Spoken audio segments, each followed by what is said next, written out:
Time for us to say good afternoon and welcome to Montreal Mayor Valerie Plante, very graciously giving us some time today. Mayoress, thank you so much. We appreciate it. Well, thank you for an invitation. I'm not sure where to start, but there's a lot of places to start. So let's start with something we actually did yesterday. We had the chance to speak to Fadi Daguerre, talking about the situation in Montreal, of course, in the midst of everything post-October the 7th. And basically, we've seen a rise in the number of anti-Semitic incidents. You're aware of this. I know you've spoken about it. Of course. I guess the question becomes, though, and I know you've said Montreal, we all agree, is a city of peace and inclusion. It's not looking that way lately. What more can the city do to keep people safe? Right. Well, I mean, you're right. It is a tough time right now around the world, but and also in Montreal for obvious reasons. But I feel that the SPDM is definitely doing all the work that is necessary, making sure that different areas are safe, whether it's in the Jewish community or the Arabo-Musulman as well. So we want to make sure that everybody feels safe. And there's been, a lot of human resources spent to make sure that in the past weeks, knowing the awful, anti-Semitic acts that happened, that, the police officers were present. And as the mayor, I think it is very important for me to carry that message that we will not accept violence and, different ways of people to threat other people. Like violence is not an option in Montreal. Do you still have confidence in the anti-racism commissioner to fulfill her duties? Right. I mean, of course, I was disappointed hearing maybe the lack of maybe responsibility of Madame Manaï in terms of just being very. We need to be very careful as the role we have is important. So for me, I was disappointed in that, and we've had conversation with Madame Manaï, and she totally understand why, it was important to keep a distance from everything. So there's clearly a bond of trust to be reestablished, and she said absolutely. She's been meeting with different Jewish communities. She's been out there, and she wants to make sure that everybody feels safe, and she wants to carry that message very strong. So I know that she met yesterday with officials of B'nai B'rith. She told them she would no longer attend anti-Israel rallies while holding public office. But I also know, they let us know, she did not apologize for having done this in the first place. So based on what you just said, does she still have your confidence that she can do the job? Well, I mean, it's difficult for me to answer this where, I mean, there might be like conversation I'm not, part of.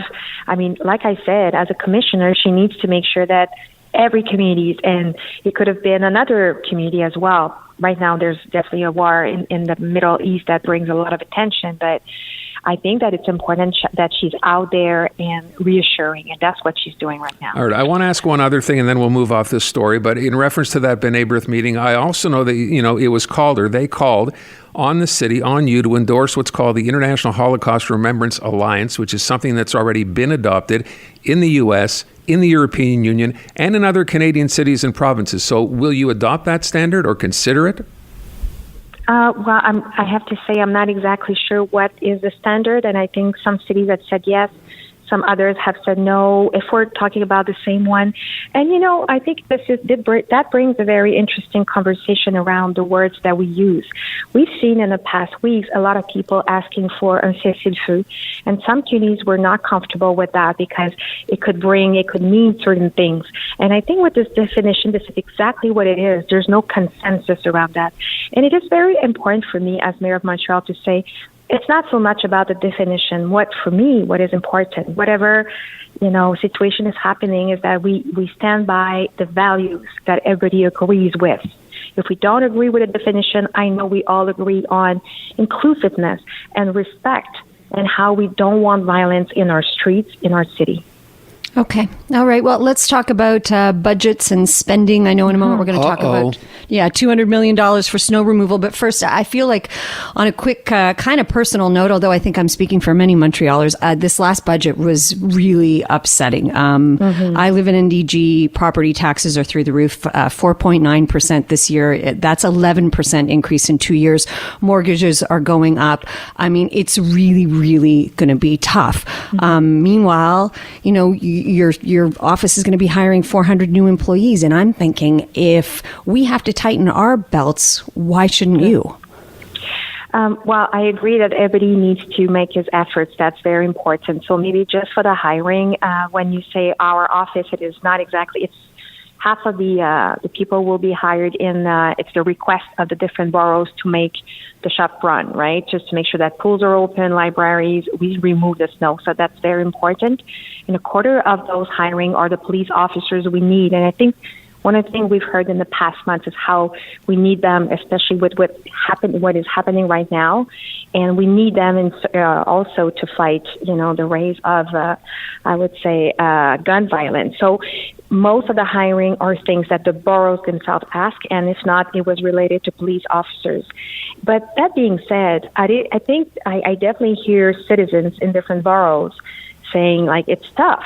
And I hear that. And though it might seem like a raise of expense of 3.5% is a lot, actually it's quite, we really try to limit the expenses. But the fact is, inflation hits really hard all citizens, like what you just explained.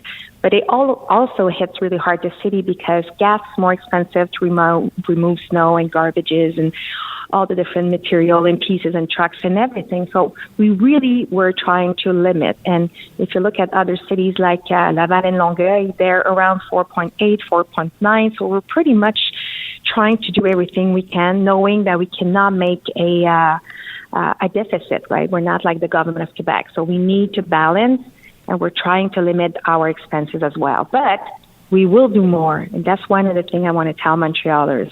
We did efforts before the budget, but we will continue. We're looking at all the expenses line, and we will come up with more solutions for sure.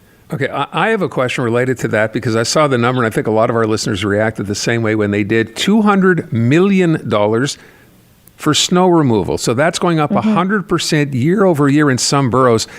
I mean, what can be done about that?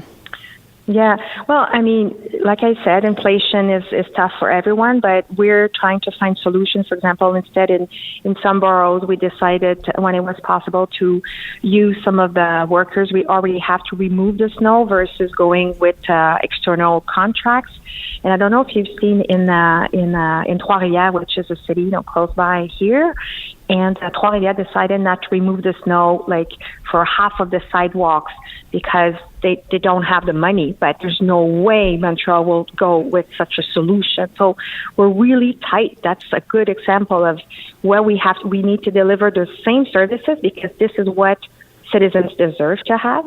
And at the same time, in many cases, it costs double, triple, 100% more the price. So it is tough.